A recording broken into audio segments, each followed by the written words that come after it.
오늘 본문의 말씀은 눈물을 통해서 하나님을 만나고 눈물을 통해서 죽게 된 자가 다시 살아나는 놀라운 왕이 있었습니다. 그가 누구냐? 이스라엘 유대 왕, 유다 왕 제13대 왕이죠. 히스기야 왕이었습니다.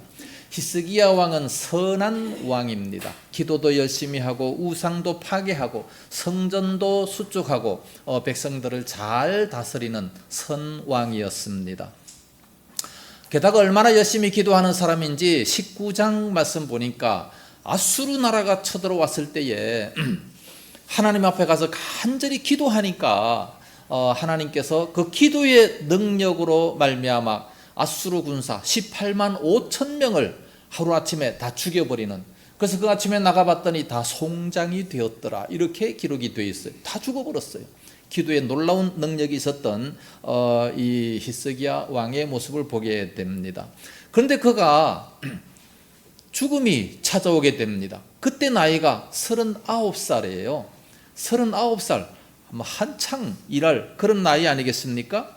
근데 이 지병이 찾아와가지고 병 때문에 죽게 되었다. 이 무슨 청천벽력 같은 그런 말씀입니까?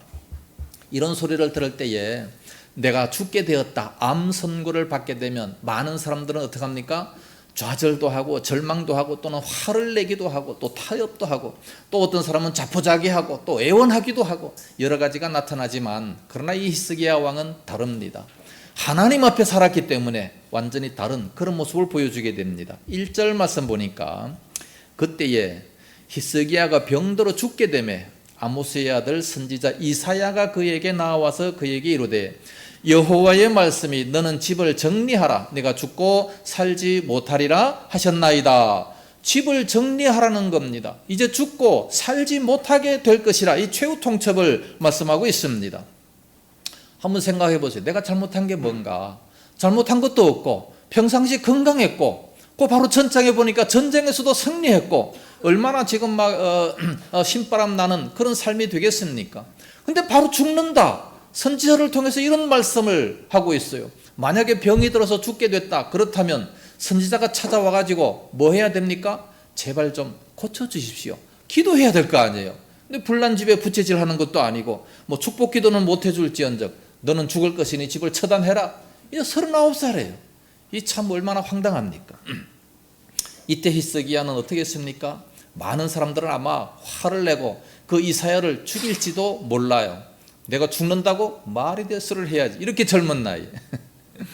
그런데 히스기야는 기도했습니다. 2절 말씀 보니까 히스기야가 낫을 벽으로 향하고 여호와께 기도하여 이르되, 그 낫을 벽으로 향해서 기도했다라는 말씀이 뭡니까? 낫을 이 벽으로 향했다. 벽으로 향했다는 것은 아무도 바라보지 않고 그 예루살렘 성전이 있는 그쪽을 향해서 기도했다는 거지요. 대부분 이런 어려운 상황에 처하면 사람들은 어떻게 합니까? 사람을 의지하기 쉽습니다. 병이 들면 의사를 만나보고 약이라는 약은 다 써보고 또 좋다는 것은 다 해보게 마련인데, 그런데 히스기야는 전혀 그렇지 아니하고 전혀 사람 만나지 않았습니다. 사람 의지하지 않았습니다. 뭐 의사를 만나보는 것도 아니고 오로지 하나님만 의지하고자 하는 그런 마음 아니겠습니까? 그래서 사람들은 다 물리치고 모든 환경 다 물리치고 물질도 생각지 아니하고 오직 하나님만 바라보겠다, 하나님만 의지하겠다. 그래서 하나님께 기도하는 겁니다. 병만 바라보고 하나님께 기도하는 겁니다. 오늘날 우리 많은 사람들이 하나님의 은혜를 체험하지 못하는 경우가 어떤 경우입니까? 예수는 믿으면서 교회나 나와 예배는 잘 들으면서 그럼에도 불구하고 사람을 의지할 때가 너무나도 많습니다. 저 사람이 나를 조금만 도와주면 될 텐데 사람을 의지할 때가 많아요. 그러니까 안 되는 겁니다. 하나님만 의지할 수 있는 그런 믿음이 되어야 됩니다. 우리가 어려울 때 어차피 하나님과 나와 만나는 그런 시간밖에 없습니다. 이게 바로 벽면의 신앙, 욕심을 버리고 이 세상의 생각 다 버리고 하나님만 바라보는, 이것이 바로 우리들의 믿음 아니겠습니까? 이사야 선지자가 히스기야 왕에게 네가 죽고 살지 못하리라 이런 하나님의 말씀을 전달했을 때 그 낯을 벽으로 향하고 눈물의 기도를 했습니다. 무슨 기도를 했습니까? 기도 내용을 보니까 3절에 내가 진실과 전심으로 주 앞에 행하며 주님 보시기에 선하게 행한 것을 기억하옵소서 하면서 통곡하며 기도했다 말씀하고 있습니다. 그러므로 우리는 기도의 응답을 받기 위해서 평상시에 선한 일을 많이 해야 됩니다. 진실과 전심으로 주 앞에 행하며 주님 보시기에 선하게 행했던 것을 기억하옵소서. 그러면서 기도하면 하나님께서도 이 사람은 정말 선한 사람이다. 이 사람은 하나님 열심히 잘 믿은 사람이다. 그러므로 기적을 안 나타낼래야 안 나타낼 수가 없는 그런 상황이 되어버리는 거예요. 날마다 도적질만 하고 거짓말만 하고 사기치고 다니는 이런 사람이 이런 어려움 당했을 때 하나님 내 기도 들어주십시오. 너는 죽어 마땅한 자야. 그런 응답 아니겠습니까? 평상시에 이와 같이 진실과 전심으로 하나님 앞에 선하게 행한 이런 우리는 선한 행실을 저축을 해놔야 돼요. 하나님 앞에 이렇게 저축을 해놓을 때 필요할 때 우리는 빼서 쓸 수 있는 거 아니겠습니까? 물질도 마찬가지고 선한 행실도 마찬가지고 모든 것은 다 우리가 저축을 많이 해놓을 수 있어야 됩니다. 이런 심히 통곡했다 했을 때 이 눈물의 기도를 보시고 하나님은 응답하지 아니할 수가 없어요. 그 내용이 5절과 6절입니다. 그 이사야 선지자에게 말합니다. 너는 돌아가서 내 백성의 주권자 히스기야에게 이르기를 왕의 조상 다윗의 하나님 여호와의 말씀이 내가 네 기도를 들었고 내 눈물을 보았노라. 내가 너를 낫게 하리니 내가 3일 만에 여호와의 성전에 올라가겠고 내가 내 날에 15년을 더할 것이며 내가 너와 이 성을 아수르 왕의 손에서 구원하고 내가 나를 위하고 또 내 종 다윗을 위함으로 이 성을 보호하리라. 눈물의 기도는 하나님의 뜻을 바꿉니다. 하나님의 계획을 바꿉니다. 분명히 이사야 선지자를 통해서 너는 죽을 것이다. 그러므로 집을 다 정리해라 말씀을 하셨는데 이게 바로 하나님의 뜻이었어요. 그 영혼을 데려가려고 하는 것이 하나님의 뜻이었지만 그러나 눈물의 기도는 하나님의 뜻을 바꾸어 놓을 수 있는 겁니다. 하나님께서 계획하신 것을 그대로 우리는 가면 참 좋겠는데 사람들은 욕심이 많아가지고 안 죽으려고 해요. 안 죽으려고. 원래 이때 죽었어야 돼요. 이 히스기야 왕이 죽었어야 딱 좋습니다. 이 하나님의 계획에 다 맞는 거예요. 안 죽고 기도하니까 하나님도 마음이 아파가지고 그를 살려줍니다. 살려주긴 살려주는데 15년 동안 살면서 히스기야가 뭐 했습니까? 자식을 낳았는데 므낫세라는 자식을 낳았어요. 이 자식은 참으로 하나님 보시기에 이 므낫세 때문에 도무지 그 민족을 용서할 수가 없다. 그래서 그 민족이 망한 거예요. 그때 죽었으면 므낫세도 없을 것이고 그 민족이 안 망했을 텐데 너무 욕심 부리면 하나님께서 주시긴 주십니다. 그냥 이스라엘 백성들이 애굽에서 나와서 광야에 있을 때 고기 먹고 싶다고 얼마나 난리를 피웠어요. 그 광야에 고기가 어디 있습니까? 달라고 때렸으니까 주시긴 주시지만 하나님이 화가 나시지 않습니까? 그 고기를 먹을 때 그냥 아구통을 돌리잖아요. 그러니까 우리 필요 없는 걸 막 강제로 막 달라고 막 때렸으면 안 돼요. 하나님의 뜻을 따라 사는 것이 참 좋습니다. 그래서 눈물의 기도를 하니까 하나님은 그래 그럼 좀 더 살아라. 그리고 15년간 생명을 연장시켜 주긴 그렇게 해줬습니다. 그래서 많은 사람들이 얘기합니다. 이 눈물의 기도는 사막의 맑은 샘과 같다. 눈물은 눈 속에서 나오는 참으로 가치 있는 샘물이다. 뭐 그렇게 많이 얘기합니다. 사실 눈물이 없는 사람은 정이 메말랐습니다. 눈물이 없는 교회는 참 제대로 인정을 받지 못합니다. 칭찬받기 어렵습니다. 그래서 신구약에 이 눈물을 많이 흘린 사람들을 보면 큰 일을 감당했고 눈물 흘리면서 기도하는 그런 사람들을 통해서 하나님은 역사를 이루십니다. 대선지자, 소선지자, 12사도 다 눈물을 흘린 사람들이고 심지어 우리 예수님께서도 눈물을 흘리셨어요. 공생의 사역 3년 동안 하시면서 1년에 한 번씩 3번 우셨습니다. 나사로가 죽었을 때에 한 번 울었고 또 예루살렘 성이 망가질 것을 보시면서 성을 보시고 우셨어요. 그리고 겟세마네 동산에서도 우시지 않았습니까? 복음서에 보면 누가복음 22장 44절에 예수께서 힘쓰고 애써 더욱 간절히 기도하시니 땀이 땅에 떨어지는 핏방울 같이 되더라 라고 말씀을 하셨지만 그러나 우셨다라는 말씀은 없어요. 그런데 히브리서 기자가 보니까 히브리서 5장 7절에 그때에 심한 통곡과 눈물로 간구와 소원을 올렸다, 그렇게 기록이 되어 있습니다. 그래서 겟세마네 동산에서도 심한 통곡으로 예수님은 기도를 하셨습니다. 예수님도 이렇게 기도를 하셨기 때문에 과연 이 눈물의 기도는 어떤 역사가 있는가, 어떤 위대한 일을 일으키는가를 한번 살펴보겠습니다. 첫째는 눈물이 지닌 힘을 살펴보겠습니다. 눈물은 어떤 힘이 있는가? 눈물을 흘리면서 애원을 하게 되면 다 응답을 허락하십니다.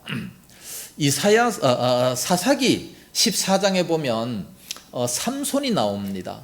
이 삼손이 이제 결혼을 했어요. 결혼을 하고 수수께끼를 베풉니다. 수수께끼를 베푸는데 아무도 그것을 못 맞췄어요. 그런데 그 아내가 날마다 울면서 간청을 합니다. 그 답이 뭐냐? 간절히 울면서 액을 하니까 안 가르쳐 줄 수가 없어요. 가르쳐 주잖아요. 나중에 또 들릴라가 와가지고, 들릴라는 기생이잖아요. 기생이 와서 어떻게 하면 당신에게 그렇게 힘이 있습니까? 날마다 와서 강요하고 막 울면서 얘기를 하니까 자기가 죽는 것을 뻔히 알아요. 자기의 힘이 다 사라지는 것을 뻔히 알면서도 불구하고 가르쳐 줍니다.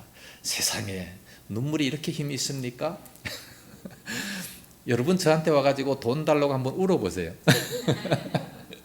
그러면 제가 줄지도 모르는데 돈이 있어야 주지. 근데 돈만 많으면 아마 울면 다 주게 될 겁니다.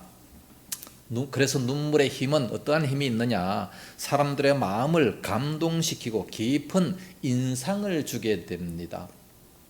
디모데가 하나님 앞에 눈물을 흘리면서 기도를 많이 했어요. 디모데 후서 1장 4절에 내 눈물을 생각하여 너 보기를 심히 원했다, 바울이 그렇게 말합니다. 바울이 자기의 제자 그 디모데가 막 울면서 기도하는 그런 모습을 바라보면서 제발 너 다시 바라보기를, 눈물이 많이 흘리는 그 디모데를 밤낮으로 찾아가 보기를 간절히 바랐다.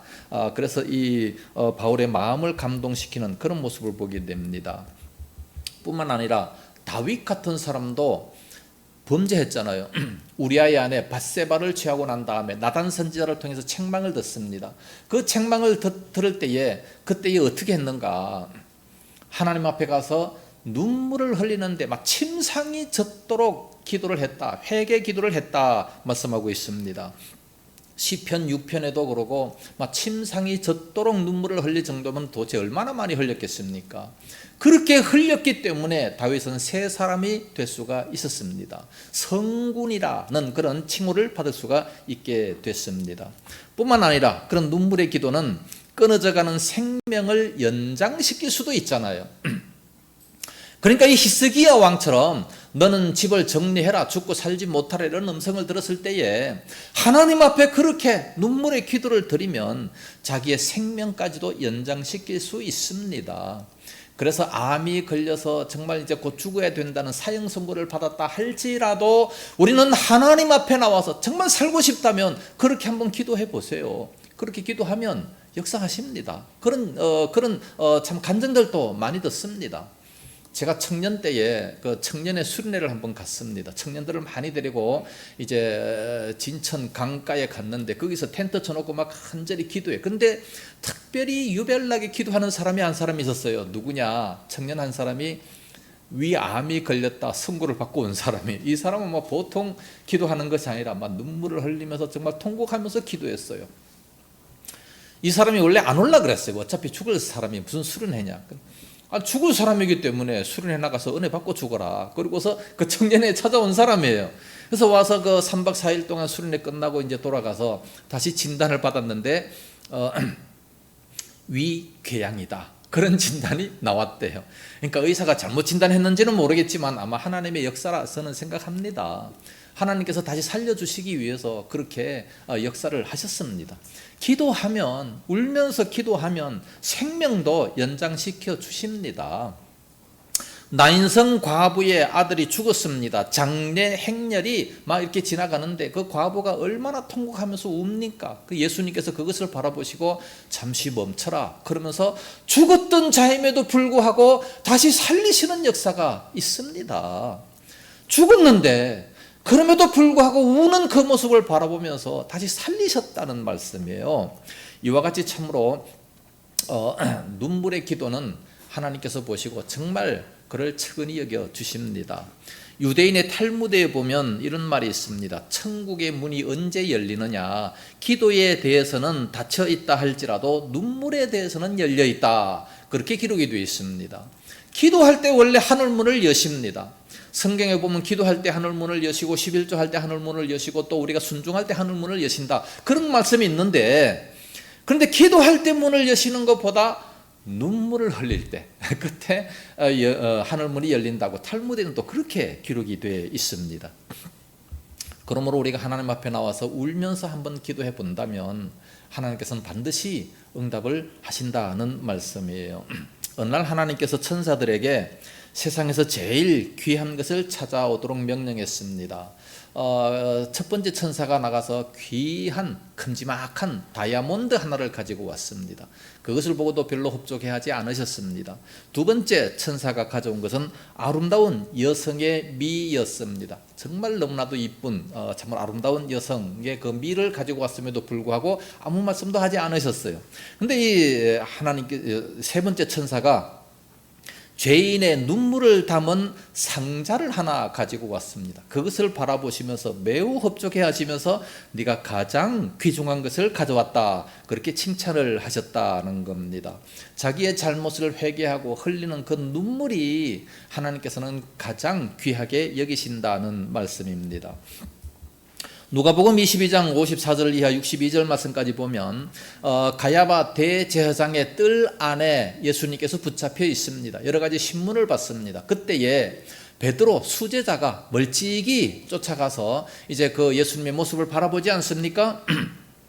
그때에 그 계집아이 하나가 베드로에게 찾아와 가지고 너도 예수님과 함께 있었다. 나는 아니라. 두 번째 찾아와서 얘기하면 너 분명히 내가 봤다. 아니다. 세 번째 찾아왔어요. 내가 분명히 예수님과 함께 있는 것을 봤는데, 그러니까 뭐라 그럽니까? 아주 나는 예수님과 상관없는 사람일 뿐만 아니라 그 예수님을 저주까지 했어요. 그때 예수님이 탁 쳐다보잖아요. 탁 쳐다보니까 베드로와 예수님과의 그 사이에 스파크가 탁 일어납니다. 불빛이 반짝하더니 베드로가 생각합니다. 닭 울기 전에 내가 이렇게 3번 부인할 것을 미리 말씀하셨지. 그것을 바라보며 얼마나 통곡하면서 웁니까? 일평생 닭 울음소리만 들리면 회개하고 울었다는 그런 전설이 있습니다. 베드로의 이와 같은 울음은 회개의 울음이고 자신을 채찍질하는 그런 눈물이었습니다. 통곡했다 그랬기 때문에 이 베드로는 이 울음을 통해서 그 눈물의 이 통곡을 통해서 수제자가 되게 했고, 베드로는 정말 대사도의 사명을 감당하고 순교할 때도 거꾸로 십자가에 달리게 됐던 그런 용기와 담력을 얻게 됐습니다. 눈물은 이와 같이 사람의 마음을 감동시키고 또 사람을 연단시키고 거룩한 사람을 만들고 사람의 생명도 소생시키는 그런 역사가 있게 됩니다. 두 번째로, 그렇다면 언제 눈물을 흘려야 될까? 3가지 있습니다. 첫째는 자기 자신을 위해서 울어야 됩니다. 누가복음 23장 28절 말씀 보면 예루살렘의 딸들아 나를 위하여 울지 말고 너희와 너희 자녀를 위하여 울라 그랬습니다. 여기 보면 두 종류로 나오지 않습니까? 첫째는 너 자신을 위해서 울어라 말씀하고 있습니다. 예수님께서 십자가를 지시고 가시면서 정말 고통 중에 이제 갑니다. 너무 고통스러워가지고 막 자꾸만 쓰러져요. 쓰러지니까 구레네 시몬이라는 자가 와서 대신 예수님의 십자가를 지고 갑니다. 예수님은 정말로 힘없이 막 터덜터덜 걸어가고 있어요. 그 모습을 바라본 많은 여인들이 막 웁니다. 너무 불쌍해서 막 울고 있어요. 그때 예수님께서 하신 말씀입니다. 나를 위해서 울지 말고 너와 너 자신과 너희 자녀를 위해서 울어라. 먼저는 자기 자신을 위해서 울어야 됩니다. 왜 내 자신을 위해서 울어야 되냐? 예수님께서는 기록된 대로 가거니와 그랬어요. 이미 구약 성경에 다 기록이 되어 있습니다. 이미 이렇게 십자가에 죽어야 될 것을 다 기록해 놓고 이게 바로 하나님의 뜻이었습니다. 그래서 십자가에 죽는 것이 하나님의 뜻이기 때문에 기록된 대로 그렇게 가요. 그런데 그 사실을 알지도 못하고 믿지도 못하고 정말 예수님을 이렇게 십자가에 못 다는 이런 사람들을 위해서 울어라 말씀하고 있는 겁니다. 그 사실을 믿지 못하는 그 본인을 위해서 울어야 됨을 말씀하고 있는 겁니다. 그러므로 오늘날 우리가 하나님의 이 말씀대로 살지 못함을 바라보면서 울어야 돼요. 하나님의 뜻대로 살지 못함을 바라보면서 울어야 되는 겁니다. 오늘날 속담에도 보면 빛 좋은 개 살구 이런 말이 있습니다. 정말 교회 나와서 우리가 예배를 잘 드리는 것 같고 정말 열심히 신앙생활 잘 하는 것 같은데 정말 자기 자신이 자신을 바라보면 정말 내가 하나님 앞에 살고 있을까? 내가 정말 하나님 앞에 정직하게 살고 있는지 돌아보고 잘못된 것이 있다면 정말 우리는 이렇게 통곡하면서 기도할 수 있는 그런 모습이 되어야 됩니다. 빅톨 위고가 지은 소설 레미제라블 영화가 있습니다. 여기에 보면 이제 장발장이 나오죠. 빵 한 조각을 훔쳐 먹은 죄로 19년형을 살고 나왔습니다. 살고 나왔는데 사람들을 바라보니까 정말 눈초리가 너무나도 자기에 대해서 차갑고 이 세상에 참 적응할 수가 없는 것에 대해 너무 실망을 합니다. 그러던 어느 날 피곤에 지쳐서 이제 성당의 한 이 사제관에서 잠을 자게 됐는데 거기서 잠을 잘 때에 가만히 보니까 은으로 된 그릇이 하나가 딱 눈에 비치면서 유혹의 손길이 싹 비치게 되는 겁니다. 거기서 싹 훔쳐가지고 나오다가 헌병에게 걸렸어요. 그래서 다시 이제 사제관으로 연행돼 가지고 이제 신부와 대면을 하게 됩니다. 헌병이 얘기합니다. 이 사람이 여기에서 이 은그릇을 훔쳐서 나오는 것을 잡았습니다.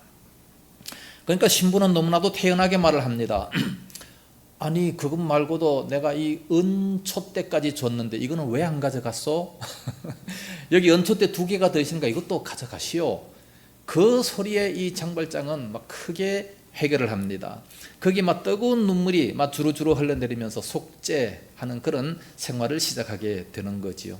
그전에는 세상을 원망했습니다. 불평했습니다. 세상에 대해서 참 너무 비난을 많이 했지만 이제는 내가 이런 사람이었구나. 이렇게 좋은 사람도 있구나. 그것을 바라보면서 이제 속죄의 눈물을 흘리고 자기 자신을 바라보고 우는 그런 모습을 바라보게 됩니다.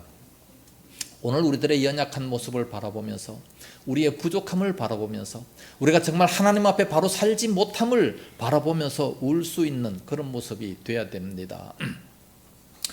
거울 속에 나타난 사나이라는 책이 있습니다. 여기 보면 이런 얘기가 있습니다. 어떤 임금이 꿈을 꾸었습니다.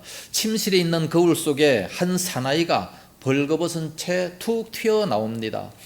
그 꿈속에서 그 임금이 깜짝 놀래가지고 그 벌거벗은 그 사나이를 바라보면서 너 누구냐? 너무 놀래가지고 그랬더니 이 무례한 벌거벗은 사나이가 이렇게 얘기합니다. 너는 무엇으로 임금이 되었느냐? 오히려 그렇게 당당하게 위험 있게 물었어요. 아무리 임금이라도 그 사나이의 위험 앞에 깜짝 놀라면서 눌리면서 얘기합니다. 나야 뭐 딴 사람보다 잘났기 때문에 임금이 됐지. 잘나서 임금이 됐다 그래. 그때 사나이가 얘기합니다. 네가 다른 사람보다 잘났으면 절대 임금이 될 수가 임금의 그 자리에 앉지 않았을 것이다. 그런 얘기를 하니까 이 임금이 참 대단히 난처합니다. 다시 생각하기를 난 다른 사람보다 조금 현명해서 임금이 됐지 않았느냐. 또 얘기합니다. 사나이가 네가 정말로 현명하다면 그 임금의 자리에 앉지 않았을 것이다.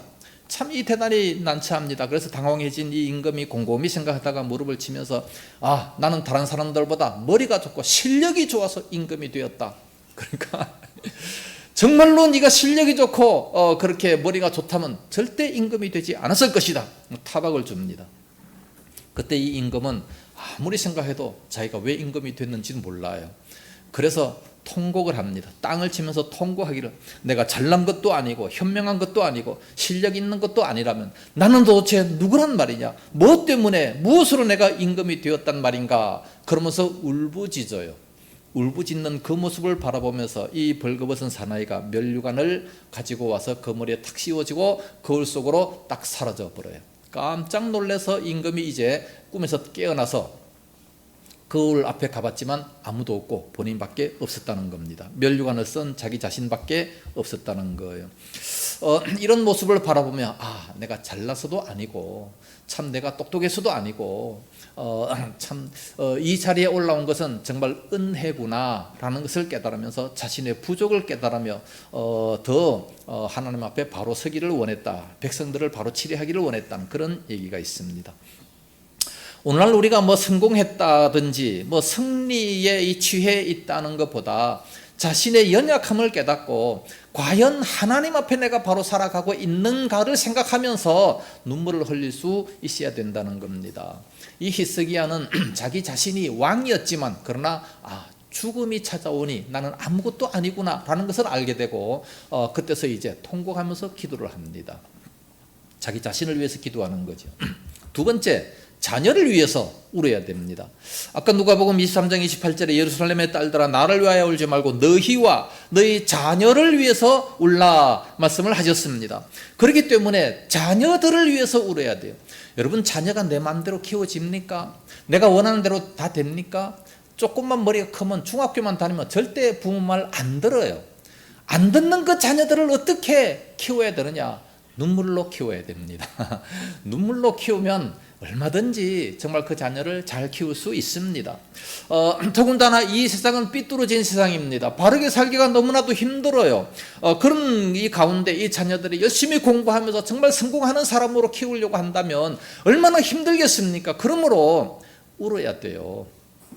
예수님 당시나 지금 당시나 다 똑같습니다. 예수님 당시에도 보면 정말 얼마나 힘듭니까? 죄 하나도 없는 그 예수님께서 죄인의 누명을 쓰고 십자가를 달고 죽어야 하는 그런 세상에 자녀들이 살아가서 자녀들이 올바른 모습으로 살아간다는 것은 너무나도 힘들어요. 그렇기 때문에 기도하지 아니할 수가 없는 겁니다.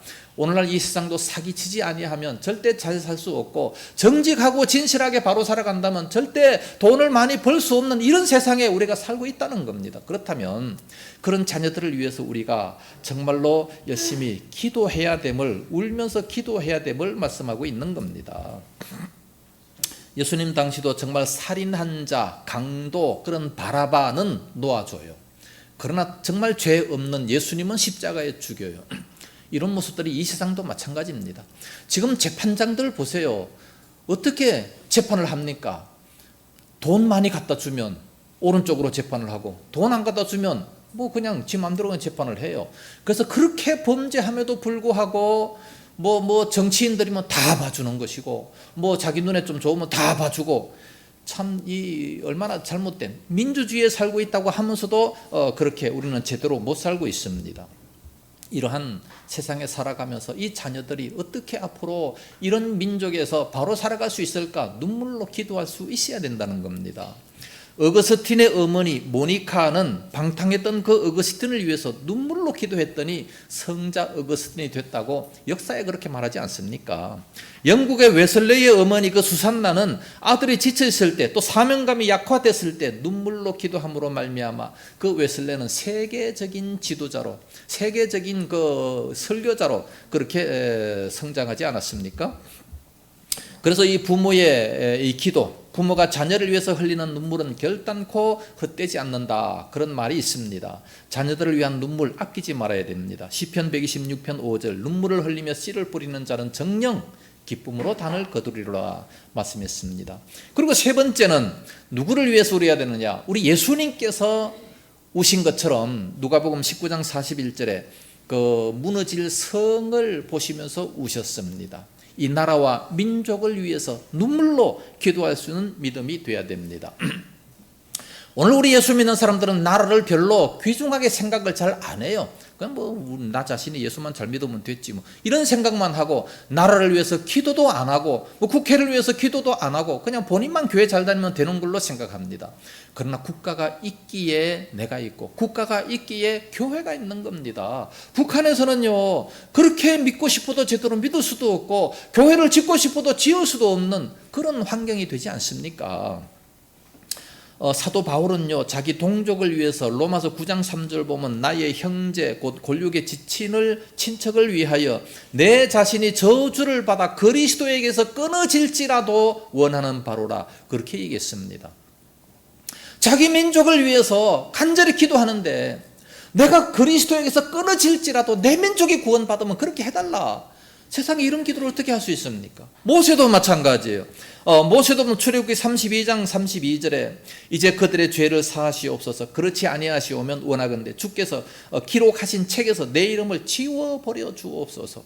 그 민족이 죄를 보면서 다 망하게 됐습니다. 하나님께서 이제 불을 내려서 그 민족을 다 멸망시키려고 해요. 그때 모세가 기도합니다. 이 민족을 살려주십시오. 제발 저들의 죄를 용서해 주십시오. 만약에 용서를 안 해주시려면 나의 이름도 그 천국에 기록된 그 책에서 지워버려 주십시오. 나도 같이 망하겠다. 아니 어떻게 이런 기도를 할 수 있겠습니까? 자기 자신을 그렇게 희생하면서까지 기도하시는 이런 모습이 오늘날 우리들에게도 있어야 된다는 겁니다. 지금 우리 민족이 대단히 위태롭습니다.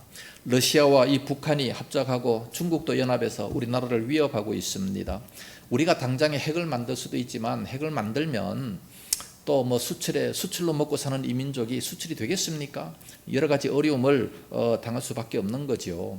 정말 국제 정세를 바라보면 너무나도 위험한 이런 시대에 살고 있는데도 불구하고 이 국회는 날마다 싸움만 하고 있어요. 서로 그냥 집권을 잡으려고 당파 싸움만 하고 있으니 얼마나 안타깝습니까? 그래서 눈물로 기도해야 돼요. 이 민족을 위해서 기도해야 됩니다. 예레미야는요 어떻게 기도했습니까? 예레미야 애가 2장 18절에 그들의 마음이 주를 향하여 부르짖기를 딸 시온의 성배가 너는 밤낮으로 눈물을 강처럼 흘릴지어다. 눈물을 얼마만큼 흘려요? 강처럼. 세상에 어떻게 강처럼 흘릴 수 있겠습니까? 그 정도로 많은 눈물을 흘리면서 그 민족을 위해서 기도하라고 말씀하고 있습니다. 오늘 우리는 국가를 위해서 얼마나 눈물을 흘리면서 기도하고 있습니까?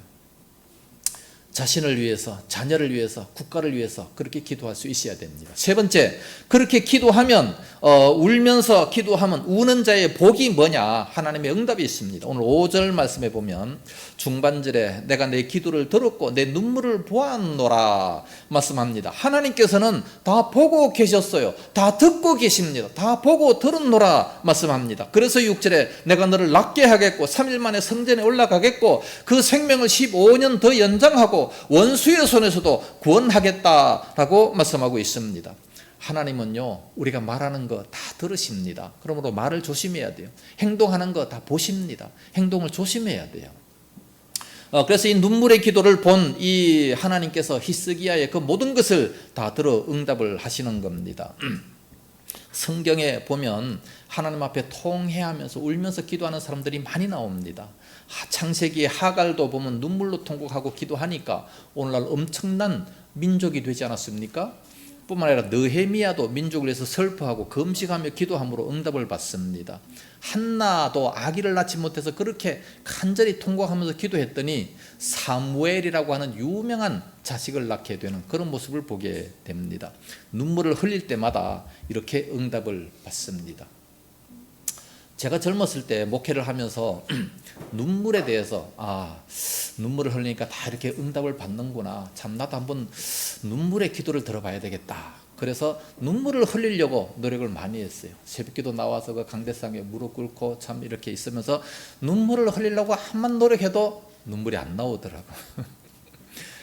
아니 저 연예인들은 저렇게 그냥 생각만 하면 눈물을 막 두두두둑 막 흘리는데 아니 나는 왜 눈물이 안 나오지? 아무리 노력해도 눈물이 안 나오는 거예요. 그래서 아무리 노력을 해도 가짜는 하나님 앞에 안 되는구나. 그렇게 많이 느꼈습니다. 그러다가 어느 날 참이 설교 준비를 할 때 막 눈물을 왁왁 쏟은 적도 있고 또 제가 젊었을 때는 설교를 할 때도 눈물을 또 많이 흘렸어요. 그런데 설교하다가 눈물 흘리니까 설교가 안 되더라고요. 설교하면서는 눈물을 흘리지 않도록 그렇게 기도를 많이 했습니다.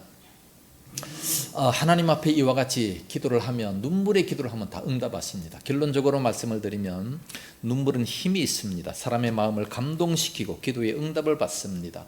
누구를 위해서 흘려야 됩니까? 본인을 위해서, 또 자식을 위해서, 또 이 민족을 위해서 눈물을 흘릴 수 있어야 됩니다. 그러면 기도의 응답을 받습니다. 하나님은요 굉장히 마음이 여리신 분이십니다. 감정적인 분이셔요. 굉장히 감정적이십니다. 다 계획하시고 다 뜻을 그렇게 계획하셨지만 그럼에도 불구하고 울면 그 뜻을 바꾸셔요. 참 이런 놀라운 역사가 있겠습니까?